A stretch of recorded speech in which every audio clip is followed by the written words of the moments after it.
GK with એમમાં આપ સૌનું સ્વાગત છે। મિત્રો, આજના વિડીયોમાં આપણે સાહિત્યકારોના જાણીતા નામ જોઈશું। પરીક્ષામાં વારંવાર પૂછાતો ખૂબ જ અગત્યનો આ ટોપિક છે। આમાંથી વારંવાર પ્રશ્નો છે તે પૂછવામાં આવે છે। લાસ્ટમાં તમારી ટેસ્ટ પણ લેવામાં આવશે, તો વિડીયો વ્યવસ્થિત જોવો અને ટેસ્ટ આપી તમે તમારું નોલેજ પણ ચેક કરી શકો છો। એ સિવાય આની પીડીએફ પણ તમને પ્રોવાઈડ કરાવવામાં આવશે। કઈ રીતે મળશે એ પણ હું તમને આગળ જણાવી દઈશ। તો જોઈએ ખૂબ જ અગત્યનો આ વિડીયો। ગોવર્ધન રામ ત્રિપાઠી પંડિત યુગના પુરોધા, મહાનવલકાર, સંગમ યુગના દ્રષ્ટા અને સાક્ષર શિરમોર આ તેઓના ઉપનામો છે। મણિલાલ નભુભાઈ દ્વિવેદી અભેદ માર્ગના પ્રવાસી તેમનું નામ છે। રમણલાલ દેસાઈ યુગમૂર્તિ વાર્તાકાર, યુગદર્શી નવલકથાકાર, વાર્તા સર્જનનો એક માતબર યુગ કહેવાય છે રમણલાલ દેસાઈને। યાદ રાખતા જજો, ખાસ નોટ કરવું હોય તો નોટ કરી લેજો, બાકી આની પીડીએફ તમને મળી જશે। કલાપી, કલાપીનું પૂરું નામ પણ પૂછાય છે। સુરસિંહજી તખ્તસિંહજી ગોહિલ લાઠીના રાજવી પરિવારમાંથી આવે છે।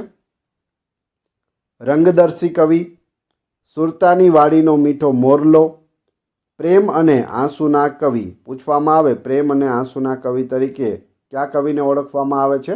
કવિ કલાપી। રંગદર્શી કવિ કોણ છે નીચેનામાંથી? કલાપી। તો આ રીતે તમારે યાદ રાખવું। ખાલી સુરસિંહજી એટલું પણ આપેલું હોય છે તો તમને ખ્યાલ આવી જવો જોઈએ। સુરસિંહજી એટલે કોણ? કલાપી। હેમચંદ્રાચાર્યનું ઉપનામ છે કલિકાલ સર્વજ્ઞ। નરસિંહ મહેતાનું છે આદિકવિ। નીચેનામાંથી આદિકવિ તરીકે કોને ઓળખવામાં આવે છે? નરસિંહ મહેતા। નરસિંહ મહેતાનો જન્મ તળાજામાં થયો હતો, જે ભાવનગર જિલ્લામાં આવેલું છે, અને નરસિંહ મહેતાની જન્મભૂમિ એટલે જૂનાગઢ। મીરાબાઈ જન્મ જન્મની દાસી અને પ્રેમ દીવાની તરીકે ઓળખાય છે મીરાબાઈ। અખો, અખા ભગત જ્ઞાનનો વડલો અથવા જ્ઞાનનો ગરવો વડલો તરીકે કોણ ઓળખાય છે? તો અખા ભગત અથવા અખો।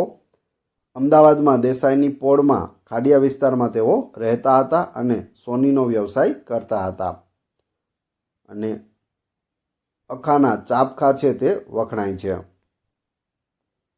પ્રેમાનંદ મહાકવિ, મહાકવિ તરીકે પ્રેમાનંદને ઓળખવામાં આવે છે।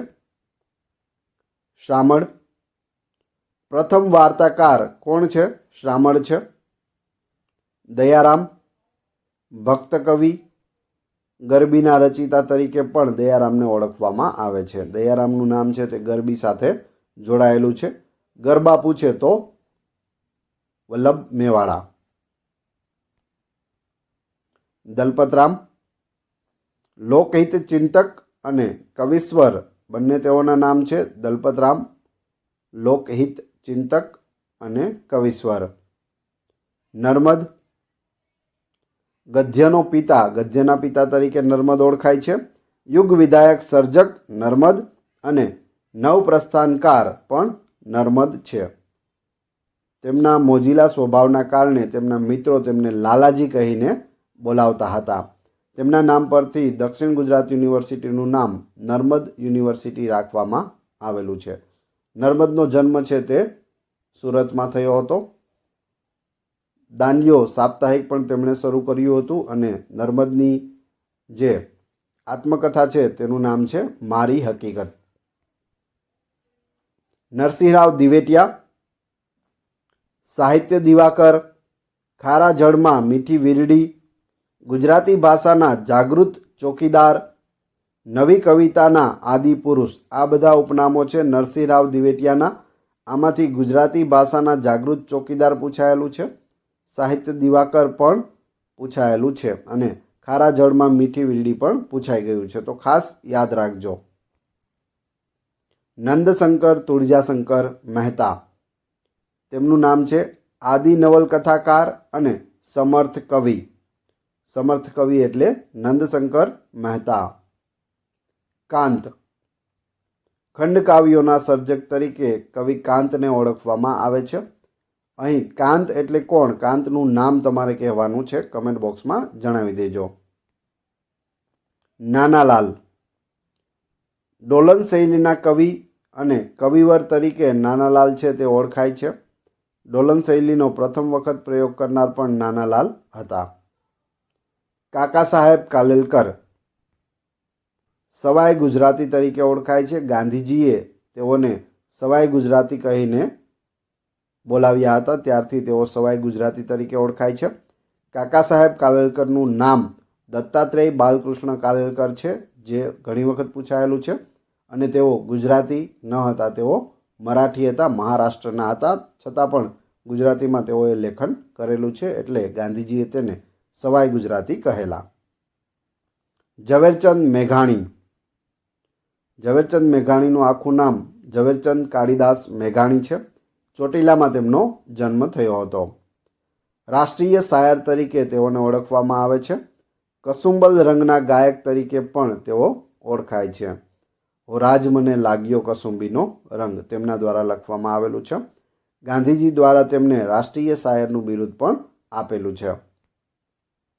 ધૂમકેતુ ટૂંકી વાર્તાના કસબી. ધૂમકેતુ ઓળખાય છે ટૂંકી વાર્તાના કસબી તરીકે. રમેશ પારેખ 6 અક્ષરના નામ તરીકે પણ તેઓ ઓળખાય છે. ગુજરાતી કવિતાનો નાયગરા ધોધ એટલે કોણ? રમેશ પારેખ.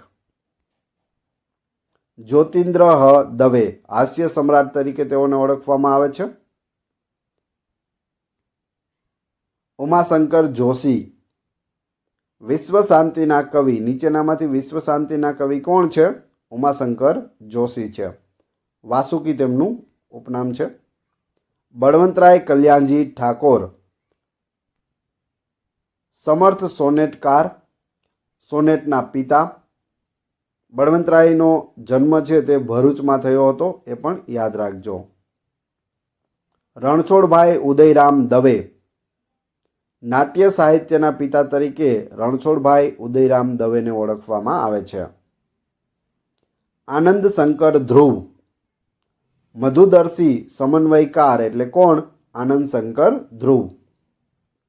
ચંદ્રકાંત બક્ષી ઘટનાના બેતાજ બાદશાહ તરીકે તેઓને ઓળખવામાં આવે છે. પૂછાયેલા ઘણા બધા પ્રશ્નો આમાંથી પૂછાયેલા છે, તો ખાસ યાદ રાખતા જજો. ગીજુભાઈ બધેકા બાળ સાહિત્યના બ્રહ્મા અને બાળકોની મૂછાળી મા તરીકે તેઓને ઓળખવામાં આવે છે. ઘણી વખત પૂછાયેલો પ્રશ્ન, મૂછાળી મા તરીકે કોને ઓળખવામાં આવે છે? ગીજુભાઈ બધેકા. ગુણવંતરાય આચાર્ય સાહિત્યના દરિયાનો ખેડૂ એટલે કોણ? ગુણવંતરાય આચાર્ય. દરિયા ઉપર તેણે ઘણી બધી કૃતિઓ છે તે રચેલી છે. ગુણવંતરાય આચાર્ય. હવે તમારી ટેસ્ટ. જે આપણે વિડીયો જોયો તેમાંથી તમને પ્રશ્નો પૂછવામાં આવે છે, જેનો જવાબ તમારે ક્રમશઃ કમેન્ટ બોક્સમાં આપવાનો છે, જેથી તમને ખ્યાલ આવે તમને કેટલું યાદ છે. ન આવડતા હોય જવાબ તો ફરીથી વિડીયો જોઈ લેજો. પ્રશ્ન 1, આદિકવિ કોનું જાણીતું નામ છે? આદિકવિ તરીકે કોણ ઓળખાય છે? 2, પ્રેમાનંદનું જાણીતું નામ શું છે? 3, કસુંબલ રંગના ગાયક તરીકે કોણ ઓળખાય છે? અને 4, પ્રથમ વાર્તાકાર કોણ છે? તો 4-4ના ક્રમશઃ કમેન્ટ બોક્સમાં તમારે જવાબ આપવાના છે. હવે આ વિડીયોની PDF મેળવવા માટે તમે ટેલિગ્રામમાં GK with AM ચેનલની મુલાકાત લઈ શકો છો. ત્યાં તમને આની PDF મળી જશે, જેની લિંક ડિસ્ક્રિપ્શનમાં આપેલી છે. વિડીયો પસંદ આવ્યો હોય તો લાઇક, કોમેન્ટ, શેર અને સબસ્ક્રાઈબ કરવાનું ના ભૂલશો. આ ચેનલ ઉપર ઘણા બધા વિડીયો અવેલેબલ છે. તમે ચેનલના નામ ઉપર ક્લિક કરી વિડીયોઝમાં જઈ બધા જ વિડીયો જોઈ શકો છો. Thanks for watching my video.